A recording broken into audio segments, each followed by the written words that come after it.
Une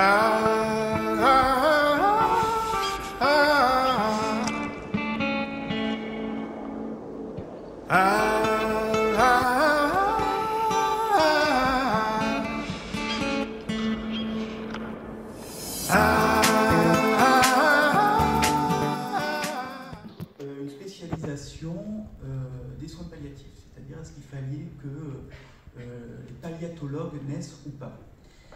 Et alors je me suis questionné sur, mais en fait c'est un débat très médical quoi, puisque les palliatologues, chez les psychologues ça n'existe pas, c'est les médecins. Donc je me suis dit, mais en fait qu'est-ce qui va se passer pour les psychologues derrière ça? Parce que si on devient palliatologue, à ce moment-là on va vers une expertise. Je fais une petite aparté, vous allez voir, il y a quelques références philosophiques, vous inquiétez pas, c'est assez accessible. Donc on va vers une expertise, ok, si on va vers une expertise, ben, on va vers un truc que Michel Foucault, philosophe qui n'est pas très vieux, appelait les discours dominants. Bon, ben, s'il y a des discours dominants, il a écrit un bouquin là-dessus qui s'appelle Savoir et pouvoir, ça questionne quand même sur le rapport qu'il va y avoir sur le pouvoir qu'on va donner à ces palliatologues, forcément. Le deuxième point de départ de la réflexion, c'est aussi l'origine des soins palliatifs. Je ne vais pas vous refaire l'histoire, vous connaissez tous Cicely Saunders, etc. Sa superbe histoire que j'aime particulièrement parce qu'elle est pour le coup très déconstructrice, pardon. Et ben, sans le vouloir, en fait, Cicely Saunders, elle a été une des premières à faire de la déconstruction en soins palliatifs. Pour une raison très simple, c'est qu'à l'époque, il y avait un épistémé. Alors épistémé, c'est un truc que Michel Foucault aussi a plus ou moins inventé, qui est un cadre de pensée dans un domaine particulier propre à une époque, qui était que ben, on ne s'occupait pas en fait des personnes souffrantes. Et elle a cassé ça en proposant le traitement des symptômes particulièrement douloureux pour les malades. Mais du coup, on a poursuivi cette réflexion de Cicely Saunders et sans le vouloir, on a créé un deuxième épistémé, celui de Cicely Saunders, c'est-à-dire qu'il faut traiter les symptômes en soins palliatifs. C'était une alternative, mais qui commence à devenir un automatisme. Je ne suis pas médecin, mais moi ce que je remarque, c'est que c'est systématiquement les mêmes traitements qui arrivent de manière des fois peut-être un petit peu automatique pour les patients. Donc ce qui nous amène à une normalisation, une normatisation des traitements et de la prévention des patients, et qui rejoint un petit peu l'expertise et le discours dominant en soins palliatifs. Enfin, le troisième point de départ de ma réflexion, c'est la rencontre avec les thérapies narratives au travers du questionnement de la posture des psychologues. C'est un point très important pour moi parce que j'ai commencé mon premier poste, c'était en soins palliatifs. En fait, j'ai attaqué en 2012 et je me rappelle encore très bien le premier patient que j'ai rencontré. Je suis arrivé dans une chambre, je me suis assis et là je me suis dit, mais qu'est-ce qu'on fait en fait? Comment ça se passe? Parce que je ne sais pas si vous connaissez les études de psycho, on parle beaucoup de théorie, on parle beaucoup Freud, Lacan, tout ça, mais on ne nous dit pas trop comment il faut faire avec les patients en fait. Et donc je me suis assis et ben, qu'est-ce qu'on fait? Donc ben, j'ai écouté quoi, parce que quand même j'ai une formation analytique, donc il ne faut pas trop parler, hein. On écoute beaucoup les gens. Et en plus ce monsieur il avait la particularité d'avoir un fils prêtre, vous voyez. Donc l'image que je me suis pris en pleine tête, c'est le prêtre laïque. Voilà, j'absous pas les gens, mais je les écoute et en leur disant qu'ils ont eu une bonne vie, ben non c'est pas si grave que ça. Et ces positionnements-là, moi, ne m'a pas trop convenu, donc très rapidement j'ai cherché à sortir de cette écoute pour commencer un petit peu à parler avec les gens, parce que très sincèrement, ils n'ont pas trop le temps d'élaborer, comme dans une thérapie ou dans une analyse particulière quand on est en ville, quoi, hein. Les 15 ans d'analyse en soins palliatifs, on ne les fait pas. Donc, bon. Donc il a fallu sortir du silence à un moment et rentrer dans des conversations. Il a fallu que je cherche un cadre qui me permette d'avoir ces conversations, et c'est là que j'ai rencontré les thérapies narratives. Et vous allez voir pourquoi je vous parle des thérapies narratives, parce que pour ceux qui ne connaissent pas, c'est une thérapie qui est née dans les années 80 en Australie, créée par Michael White et David Lexton, et en fait qui propose aux gens d'écrire un petit peu leur histoire, de sortir de l'histoire dominante saturée par quoi? Par leurs problèmes, pour écrire une histoire alternative. Alors, ça ne s'adresse pas d'emblée aux soins palliatifs, et c'est tout l'objet de ma thèse justement, c'est d'adapter cette thérapie aux soins palliatifs et comment faire pour pouvoir faire en sorte que les personnes que l'on rencontre en soins palliatifs puissent se projeter dans une histoire alternative, malgré le peu de temps qui peut leur rester. Et les thérapies narratives s'étayent sur un socle philosophique très fort. Et c'est quand même un comble que ce soit les Australiens qui nous ramènent ça. Le socle philosophique sur lequel ils s'étayent s'appelle la French Theory. Pour ceux qui ne connaissent pas la French Theory, ouais, c'est... Faut les boules un peu. Hein.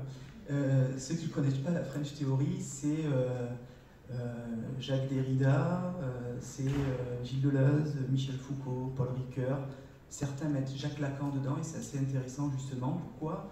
Parce que Jacques Lacan, si vous connaissez le schéma L de Lacan, pour nous psychologues, lorsqu'on propose une interprétation à nos patients, en fait, eh bien, on barre la parole du sujet.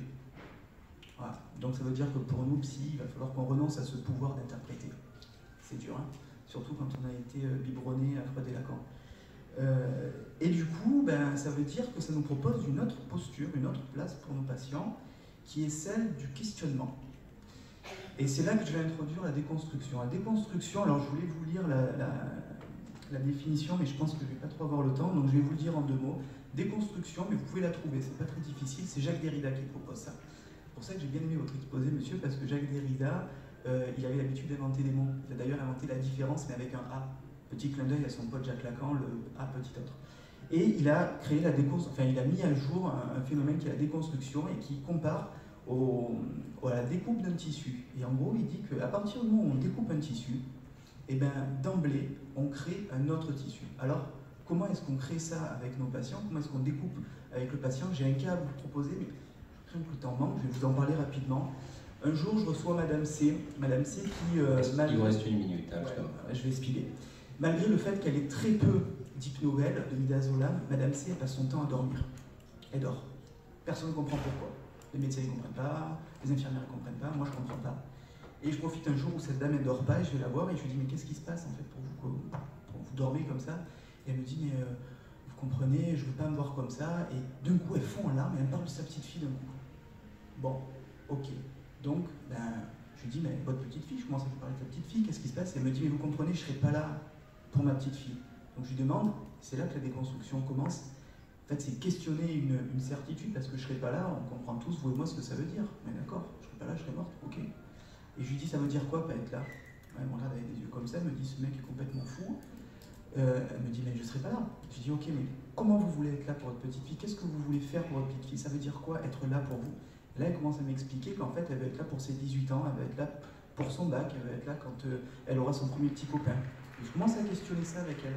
Et vous voyez que je parle à mes collègues psychologues, ça permet de ne pas se retrouver sec face aux patients, cette technique-là de déconstruction, parce qu'on vient questionner les certitudes avec les gens. Et en gros, ce qu'elle voulait faire, cette dame, c'était pouvoir prodiguer des conseils à sa petite fille pour le reste de sa vie, quoi. Donc, je vais devoir faire un résumé très court, je suis désolé, ça rend simpliste la présentation, mais en gros, ce qu'on a fait avec cette dame, c'est qu'on a cherché un autre moyen, une alternative, une histoire alternative pour qu'elle soit là, parce qu'elle lui avait déjà acheté un cadeau, elle lui avait acheté une tablette, etc., à sa petite fille, et je lui dis mais comment vous pouvez être là pour votre petite fille sans être là physiquement, parce que j'ai bien compris que c'était de ça dont vous parliez. Elle me dit ben je sais pas, donc je lui dis ben comment vous feriez si vous étiez en voyage, ça s'appelle la projection dans le futur en thérapie narrative, comment vous feriez si vous partiez en voyage et que vous deviez manquer par exemple la soutenance de thèse de votre petite fille? Elle me dit mais j'y écrirai un mot. Ok, ben, je vous laisse avec ça, je reviens demain. Le lendemain quand je suis revenu, elle me dit mais est-ce que je pourrais pas écrire une lettre à ma petite fille? Je dis ouais, c'est peut-être une bonne idée, qu'elles en pensaient, ben ouais. Et du coup, elle lui a écrit 3 lettres à sa petite fille. Une quand elle aurait son premier vrai petit copain, une quand elle passerait le bac, et une quand elle se marierait. À n'ouvrir qu'à ce moment-là, avec sa petite fille. Et du coup, on a trouvé ensemble une façon d'être là, sans être là. Alors, c'est un petit peu résumé, je suis vraiment désolé, parce que derrière, il y a toute une réflexion à porter sur la déconstruction avec les soignants et avec les patients. Avec les patients, en gros, pour schématiser ça, ça veut dire que il faut déconstruire un petit peu les représentations que les personnes ont de ce que c'est qu'un mourant. Parce que ce qui a été au cœur de ça avec cette dame, c'est que pour elle, un mourant, c'était ce qu'elle voyait un petit peu dans les films. Et c'est ce qui est le cas un petit peu pour nous tous. C'est-à-dire qu'on a des représentations sociales de qu'est-ce que c'est un mourant. Un mourant, c'est quelqu'un qui est dans un lit, les yeux mi-clos et qui gémit, quoi. On était cachés, quoi. On est planqués. Parce qu'ils étaient en dehors de la norme, en dehors des discours dominants qu'on avait plus ou moins énoncés sur qu'est-ce que c'était d'être en bonne santé mentale. Il fallait prier, aller à l'église. Si tu faisais pas ça, il fallait partir, quoi. Et puis la déconstruction aussi du côté des soignants. Représentation de qu'est-ce que c'est un patient en fin de vie. Pourquoi est-ce que dans les staffs auxquels moi j'ai assisté au début, j'étais profondément choqué, on étalait la vie de nos patients. On ne le fait pas en pneumologie ou en cardiologie, pourquoi on le fait en soins palliatifs? Pourquoi est-ce qu'on a besoin de savoir que ce monsieur il a un compagnon et pas une compagne, et qu'on en parle pendant 3 heures? Pourquoi est-ce qu'on a besoin de savoir que ce monsieur il a coupé les ponts avec son fils et sa fille, et qu'on en parle pendant 3 heures? On ne le ferait pas dans la vie de tous les jours, pourquoi est-ce qu'on le fait en soins palliatifs? Je me pose la question. Aussi, il faut déconstruire la position du soignant. Voilà. Pourquoi est-ce qu'on a l'image d'un soignant qui doit être comme ça, la tête penchée, les yeux pleins de mélancolie, tenant la main aux patients? Il y a des gens, ça les insupporte. Moi, il y a des patients qui me disent dites à cette personne, je ne veux plus la voir parce qu'elle me fout les boules, quoi. Et ils le disent comme ça, vous voyez, voilà. Et puis il y a le rapport au soi. Hein, c'est un petit clin d'œil à Jacques Lacan sur le soi, le soignant et le soigné, on l'a fait 1000 fois, mais sur aussi qu'est-ce que ça veut dire être soignant et décider d'être soignant en soins palliatifs. Moi je me questionne toujours, je me questionne encore plus sur la position des bénévoles. Pourquoi est-ce que sur leur temps libre... Vous avez 1 minute et il n'y aura pas de questions. Je suis désolé. Et donc du coup, de manière un petit peu schématique, il faudrait travailler sur les dissonances, et c'est ce que je vais m'employer à faire pendant les 3 prochaines années. J'espère pouvoir venir vous présenter ce travail régulièrement sur les prochains congrès. Surtout que j'ai entendu qu'apparemment le prochain congrès est à Marseille, c'est pas très loin de chez moi. Donc une dissonance entre valeur et intention pour les soignants et les représentations sociales et le vécu, et une dissonance du côté des soignants sur attentes, quelles sont leurs attentes, et sur le vécu et le constat qu'ils font dans leur quotidien. Enfin, ça nous permet surtout pour nous d'ouvrir un petit peu nos pratiques, de questionner nos pratiques, les thérapies narratives particulièrement, questionner nos pratiques, questionner les évidences qui peuvent parfois, souvent même, nous enfermer dans nos pratiques et passer à côté des alternatives qui peuvent être proposées et qu'on ne cherche pas suffisamment. Je vous remercie. Monsieur Pirot, vous nous avez posé plein de bonnes questions. On espère vous réécouter au congrès de Marseille. Il faudra poursuivre ce que vous dites. On est vraiment confus. Il faut qu'on change d'intervention.